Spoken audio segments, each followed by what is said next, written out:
উত্তরার দিয়াবাড়িতে milestone school and college ক্যাম্পাসে যে দুর্ঘটনা ঘটেছে, বিমান দুর্ঘটনা, সেটার রাজনৈতিক নানান দিক নিয়ে আমরা আলোচনা করছি। তার মধ্যে বিএনপির যে কার্যক্রম, এটা হতাশাজনক।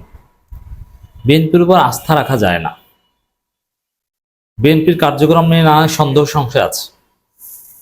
দেখেন, বিএনপিকে এই সমালোচনা করছি যে বিএনপি যেহেতু এখনো একটা বড় দল, ভবিষ্যতে হয়তো থাকবে না, কিন্তু তাদেরকে এই চরিত্র পরিবর্তন করতে না পারলে তাদের উপর আস্থা রাখার কোনো সুযোগ নেই। একটা মানবিক কাজ করতে সব দল গিয়েছে, রক্ত দিতে, শৃঙ্খলা মেনটেন করতে, স্বেচ্ছাসেবক হিসেবে ভূমিকা পালন করতে। ছাত্রদল, শিবির, জামাত, বিএনপি, মির্জা ফখরুল, শফিকুর রহমান সবাই গিয়েছে, দ্যাটস গুড। আমি এটাকে ওভারঅল পজিটিভ দেখি। সবার যে সেখানে উপস্থিতি, সব রাজনৈতিক দলের স্টেটমেন্ট, সশরীরে উপস্থিতি, আমি সব কিছু পজিটিভলি দেখি। আমরা এমন বাংলাদেশ চাই না আমেরিকার মতো, পশ্চিমা দেশের মতো, যে দুর্যোগ হয়ে শত শত মানুষ মারা গেল, পাশের বাসার একজন নিরাপদে থাকা লোকজন খোঁজও নিলেন না, পুরোপুরি রাষ্ট্র দেখুক না। আমরা চাই, এটা একটা আবেগ। আমরা জাতি হিসাবে একজনের বিপদে সবাই মিলে ঝাঁপিয়ে পড়তে চাই, রক্ত দেওয়ার জন্য আমরা সিরিয়াল দিতে চাই। রাষ্ট্রের সক্ষমতা বাড়ুক, কিন্তু একই সাথে এই যে সবাই মিলে পাশে থাকা, এতে রোগীর মানসিক অবস্থার অনেক উন্নতি হয়। যেমন যেটা আমার পাশে জাতি আছে, আমার পাশে অমুক দল তমুক দল সবাই আছে, সে মারা গেলেও একটা প্রশান্তি নিয়ে মারা যায়, যে না আমি বিপদে পড়েছি, সরকার থেকে শুরু করে সবাই আমার পাশে আছে। এই জন্য রাজনীতিবিদদের এই দৌড়ঝাঁপ এই বিপদের মধ্যে, এটা পজিটিভ। অনেকে নেগেটিভলি বলেন, তবে হ্যাঁ, চিকিৎসায় ব্যাঘাত ঘটে, ডাক্তার নার্সদের চলাফেরায় ব্যাঘাত ঘটে, অ্যাম্বুলেন্স ঢুকতে বের হতে সামান্যতম ব্যাঘাত সৃষ্টি, এরকম যে কোনো কাজকে আমি ঘৃণা ভরে প্রত্যাখ্যান করছি।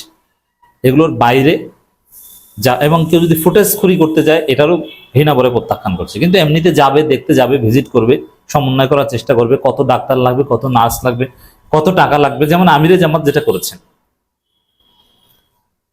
তার পকেটে টাকা ছিল। আর আপনি তো জানেন যে আমিরে জামাতের টাকার মেশিন কি। সেখানে তিনি বিভিন্ন জায়গায় যে বলেছেন যে চিকিৎসা দাও, টাকা পয়সা কি এগুলো নিয়ে কোনো কথা নাই, আমি দেব। আর প্রাইভেট হসপিটালে আছে, আপনি দেখবেন, এটা আমি নিজে দেখেছি। আপনি মুমূর্ষু রোগী নিয়ে যাবেন, টাকা আছে তো, আইসিইউর বিল পরিশোধ করতে পারবেন তো, একটা অংশ আগে দিয়ে নেন, আগে টাকা দিয়ে আসেন, আগে টিকিট কেটে আসেন কাউন্টারে, তারপরে রোগী ভর্তি, এবং নির্দিষ্ট পরিমাণ টাকার আগে কিচ্ছু হবে না। প্রাইভেট হসপিটালগুলো এরকমই, ব্যবসা খুব নিষ্ঠুর জিনিস। এইরকম অনেক ক্ষেত্রে ঘটে।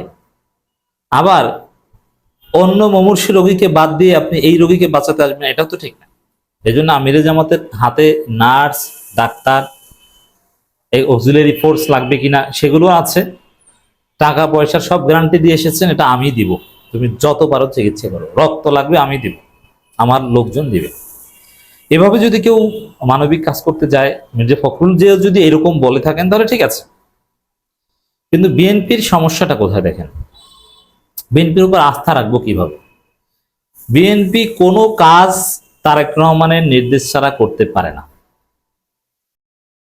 তাহলে সাপোজ আমি বিপদে পড়লাম, আপনি বিএনপির কাছে গেলাম, ছাত্র দলের কাছে গেলাম, যে ভাই আমি বিপদে পড়েছি, তাড়াতাড়ি আমাকে অ্যাম্বুলেন্সে নিয়ে যান।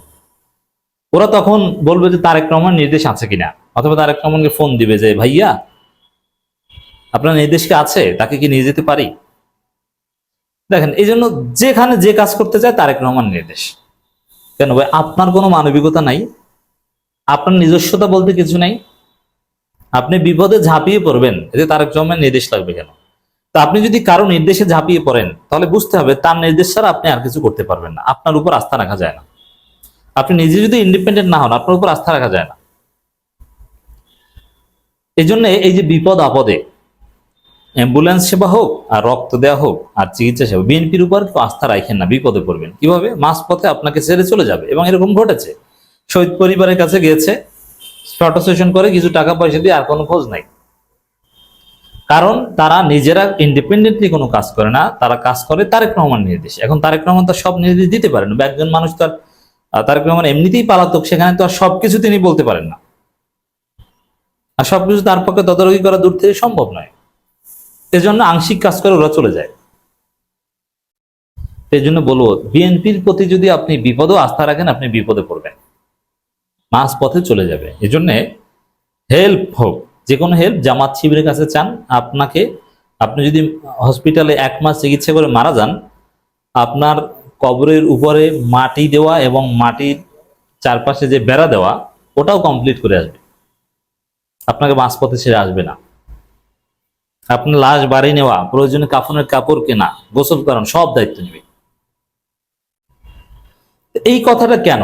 আমিরে জামাতকে মির্জা ফখরুল্লাহ দেখতে গিয়েছেন, বলছে যে তারেক রহমান নির্দেশে। কেন? মির্জা ফখরুলের কোনো মানবিকতা বোধ নেই?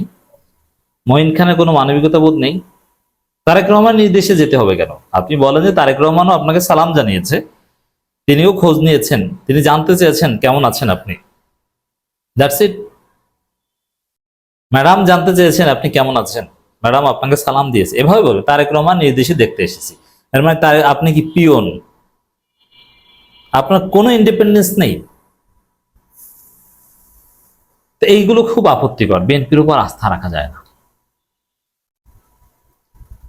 উত্তরা বিমান বিধ্বস্ত, সবাইকে ক্ষতিগ্রস্তদের পাশে দাঁড়ানোর আহ্বান জানিয়েছেন তারেক রহমান। বিএনপি সব নেতা কর্মী ও পেশাজীবী সমাজের প্রতি আহ্বান জানাই, এ দুঃসময়ের জন্য আমরা ক্ষতিগ্রস্তের পাশে দাঁড়াই। এটা গুড, তারেক রহমান এই বিবৃতি দিবেন, এটা ঠিক আছে, কিন্তু মাঠে যে কতটা অপদার্থ হলে, চরম দুঃসময়ে যখন আমাদের দগ্ধ হয়ে যাওয়া শিশুদের অ্যাম্বুলেন্সে করে নিচ্ছে, তখন ছাত্রদল সভাপতি বলে তারেক রহমান নির্দেশে আমরা এসেছি। মানে আপনি কথা বলার সময় পান না, ফাজলামি করার। তারেক রহমান কি গড? তারেক রহমান নির্দেশ ছাড়া আপনি স্ত্রীর কাছেও যাবেন না, গার্লফ্রেন্ডের কাছেও যাবেন না, এগুলো কি? আর বাস্তবতা হওয়ার কথা এটা যে এগুলো যে সেল আছে বিএনপি ছাত্র দলে, তারা এটা মেনটেনেন্স করবে, তাদের নির্দেশে বা তাদের স্বাধীনভাবে কাজ করবে। তারেক রহমান ওভারঅল যে বিবৃতি দিয়েছে, দ্যাটস ইট, এটাই ঠিক আছে, এর চাইতে বেশি কিছু না। রাজধানীর উত্তরায় মাইলস্টোন স্কুল অ্যান্ড কলেজ ক্যাম্পাসের একটি ভবনে বিমান বাহিনীর একটি প্রশিক্ষণ বিমান বিধ্বস্ত হয়েছে। এই ঘটনায় এখন পর্যন্ত মৃত্যুর খবর নিয়ে ধোঁয়াশা আছে। এটা নিয়ে নানান প্রশ্ন উঠছে যে কতজন মৃত্যু হয়েছে, এবং তালিকাটা সঠিকভাবে আসছে না, এবং উদ্ধার অভিযানেও ওই লাশ, পোড়া মানুষ, এগুলো নিয়ে নয়ছয় করছে।